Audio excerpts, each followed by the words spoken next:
কৃষ্ণ। হরে কৃষ্ণ। ভালো আছেন নি? ওই বাবু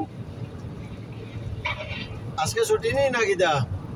না খালকে এখন ওই বেড়া গিয়েছে তো বুঝছি। মনে হয় ও আচ্ছা শুনো গা, হ্যালো, হুম কালকে ছুটি নি?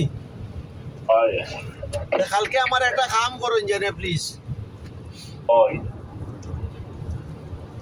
কালকে ও সুজিত্রে কই আইছি আমার 2টা পানি আনা লাগবো, বুঝছেন? আমি তো ভুলে গেছি কালকে। হুম তো ও যে রেনোডিপুর দারো যেটা, হুম ওটা থেকে সুজিত যাইব না আপনার লোকে গিয়া 2টা পানি আনতো। কে মাটি পানি আর কি ওখানে বড় শূন্য